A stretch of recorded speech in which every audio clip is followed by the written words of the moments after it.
Yeah. If I gave you 26 seconds to complete something right now, what could you finish? You couldn't boil a kettle in that. That's how long it took for those 5 boys to completely change the course of my life and countless other people in the process.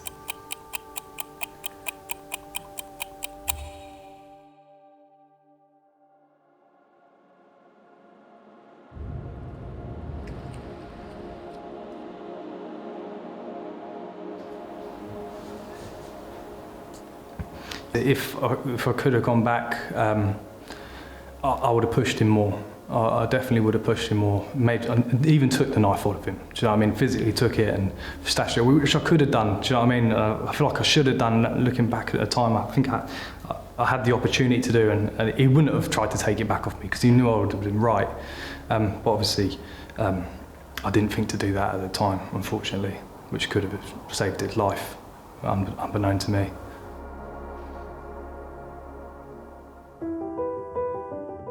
AJ was funny. He was a good lad, kind, generous, warm, liked to cook. He did like skateboarding. You know, by the time he died, he was still trying to find his feet on what he wanted to do, and we tried to send him off for a gap year to Amsterdam, you know, in Europe, just travel around Europe and stuff. But he met Shannon, so he kind of was like, no, I want to spend this time with my new girlfriend. It was nice to see him in what would have been a relationship, because Shannon was the first girl that he brought home and introduced me to. I've been friends with him for about 7 to 8 years. From around the age of 11, I'd moved to Parktown, which is an area in town that I was new to. I didn't know anyone there, and Azaan was my first friend when I moved there. Yeah, I remember the first time I met him. I was walking past the park, and he saw me carrying a skateboard, and come up to me, start asking me questions about it, and just asked my name, who I was, and it was probably the first person that came up to me when I started living in those areas, which was quite a refreshing feeling.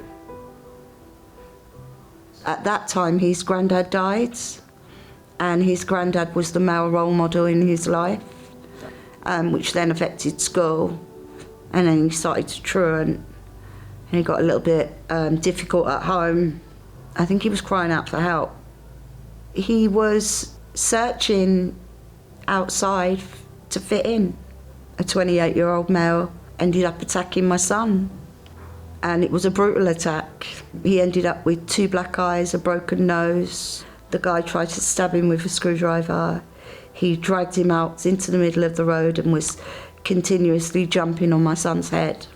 And AJ changed after that. From what his girlfriend tells me, that he was actually scared to go out in Luton. So he very rarely went out, but Shannon told me that if he did go out, he carried a knife. You know, none of this I kind of know. He showed me the knife actually, and I strongly told him that is going to get you in trouble. He agreed. He's like, Darren, yeah, I know. You're right. I know you're right. But I don't feel safe without it. And when was that? Probably 2 or 3 days before he was killed. It's easy for people to focus on the fact that my son carried a knife, he got stabbed by somebody else carrying a knife, and he died. So they assume that that is when the event started and finished. But it's not, it goes way back further than that. And now I suppose I'll tell you about what happened. Shannon's grandfather had died. AJ was quite close to him. So AJ and Shannon went to the funeral. He woke me up about 8:30 by opening my door and saying, Mum, how do I look? I went, yeah, you look lovely. And he said, love you, see you later. And he and Shannon walked out of the door. At 5:30 that afternoon, I received a phone call from Shannon, screaming hysterically down the phone that AJ had been stabbed. Police emergency. Yeah, my boyfriend's been stabbed. Okay, whereabouts is this? On Hartfield Road, Okay, what's your boyfriend's name, please? Azaan, Kaleem. We need someone to hurry up. Yeah, we got him on the way to you, my love. Stay on the phone with me. I'm screaming in the car, and I see the blue lights go past. They were on their way back from the funeral and walking into town. And a boy on a bike went past, and that boy happened to look at Shannon. He looked at her funny. AJ looked at him. The boy said, "What?" AJ said, "What?" And the boy threw his bike down, put his hands down his trousers and said, "It's on." AJ must have thought that he was going to pull out a knife, and he opened his jacket and showed the blades, the handle of his blade. That boy then got back on his bike and rode off, but he didn't know that that guy was part of a gang, and he called his gang members, and 3 minutes later they drove up behind Azaan, got out of the car, walked up and proceeded to punch him and stab him.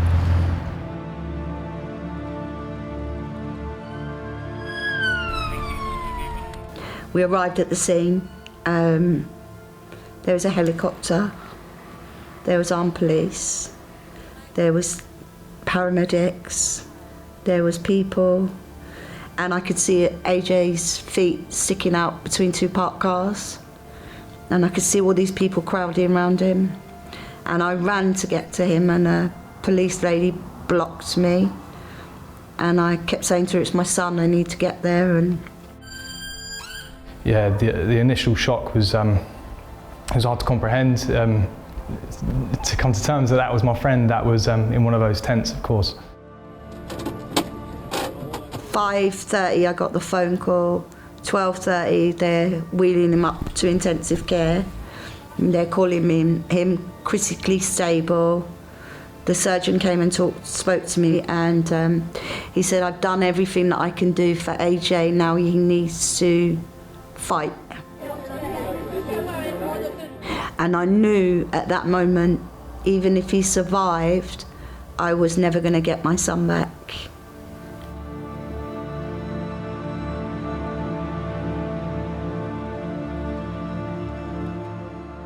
I really felt sorry for the specialist, because he gave me all this medical jargon, and Shannon's mum was sitting next to me, and she said, "Roseann, what's he saying?" And I said, "He's saying that Azaan's dead."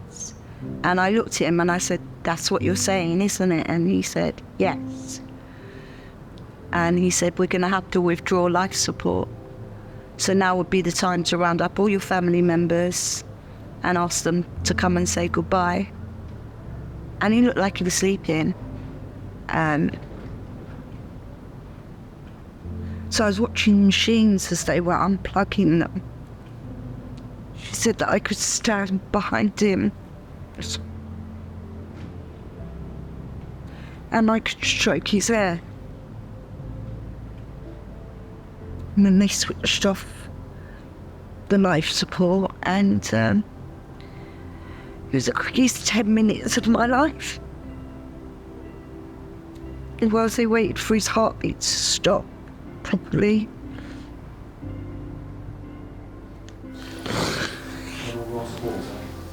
Yeah.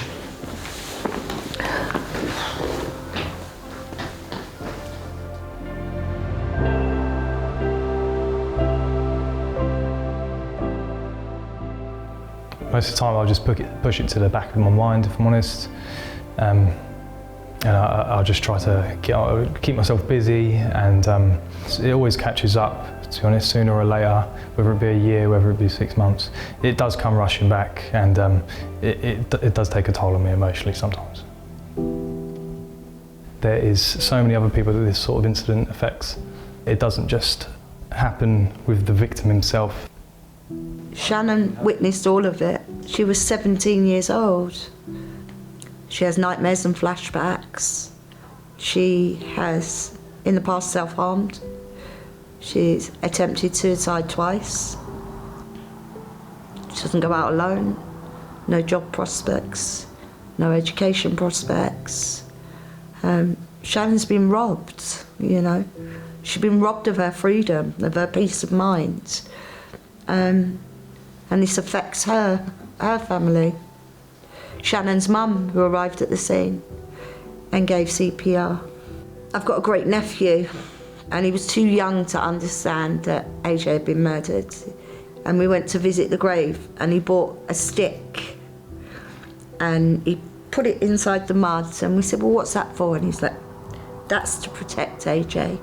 It has to stay there so the bad man can't hurt him anymore. So, you know, like a child's affected by that. AJ's friends who came to the hospital and passed out, seeing him connected to tubes. The nurses, the doctors, everybody who tried to save life, and seeing how distraught they were, no one thinks about them. They think that's just their job. The perpetrator's family. How do they feel knowing that their child murdered somebody? How do they feel they've lost their children? Yeah, they're incarcerated, but it's still a loss.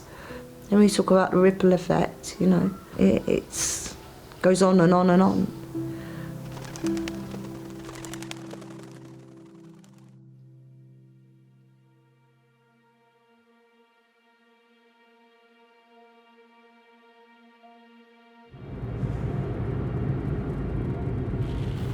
It was hard for the boy who murdered my son because he's expecting me to go in there angry and shout, maybe want to attack him, and I didn't do anything. I wanted to help him, support him. After arranging to go and meet him, takes about a year for that process. We finally had our meeting. I cried, we hugged. I told him that I forgave him. And the reason for that is the forgiveness is not for them, it's for me. And they took away the most precious thing. I refused to allow them to take me also. And I wanted to make a difference, and by being bitter, angry, twisted and resentful would make me no better than the way that they were living their life. Roseann, it's hard to thank the mother of the son I killed, but I thank you. Today has done something for me that I can't explain, but I can feel it in my heart. I don't know how you do it. Live without hate. I would never want another mother to go through the pain you have gone through. I don't know what my future holds for me, but I hope and pray I do things to help young boys out on the streets. I'm sorry that I took out the way that I used to live.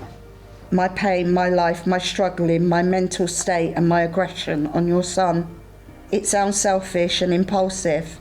That was the person I was. I didn't care about anything, even if I died or got stabbed. I wouldn't have even cared because I was so lost. But there is no excuse. And I think when we talk about ramifications again and ripple effects, he's clearly telling me in that letter before I met him that he's got trauma, mental health issues. So he's already had a bad start. You've just taken somebody's life, that's not going to traumatise you even more. So, yes, he did wrong. Yes, we can condemn him, but he's got his sentence.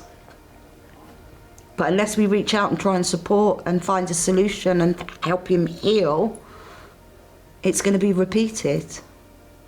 And that's the whole reason why I wanted to meet all of them, to try and support and help them. When AJ passed away, when we were turning off life support, I remember saying to him, if it's the last thing I do, I'll make you famous. What I meant was that I'm going to leave a legacy for you and that it's not going to be in vain.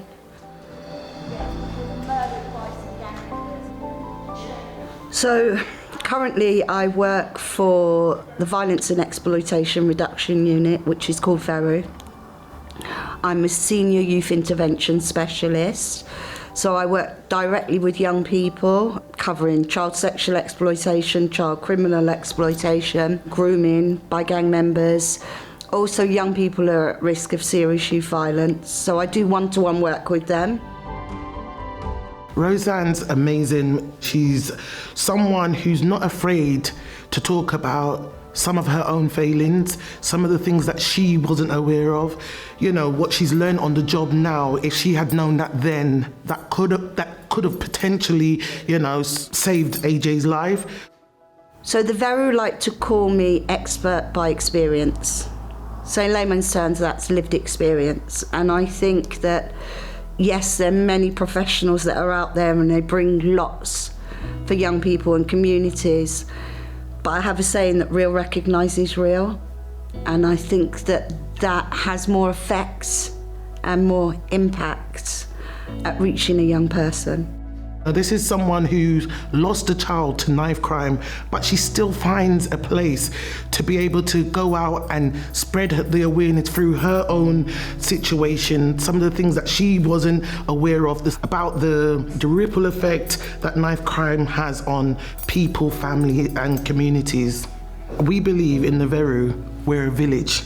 And like the old African proverb, it takes a village to raise a child. Even Azaan, I didn't know him. That's somebody in my family. Do you know what I mean? And if we look at it like that, there'll be a lot more care. And that's where my passion comes from. Because I only have to change the thought process of one young person, which in turn affects a whole future generation. If your friends are carrying knives, help your friends and convince them that they don't need to carry a knife. Find somebody and speak to somebody and explain your problems to someone. Careful who you surround yourself as well. Like, you can surround yourself in the wrong crowd and quickly fall into it. Very quickly you can go in real deep and you ain't coming back out. It goes back to AJ, isn't it? Every day is for him. It not being in vain and preventing that travesty happening to another family. There is another way, because in that split second, when you stab someone, yeah, that's your life gone. Your life is gone and it doesn't need to be that way. So drop the knife. Just drop the knife and speak to somebody. We're all one community, we are a village. And we need to help raise these children and safeguard these children. I can't change everything. I can't give you a solution and all the knife crime will change in the whole world or in our country. But what I can do is be that pebble that you throw in the sea that only makes a little splash. But if loads of us throw those pebbles, we'll have a tsunami and we'll have a solution.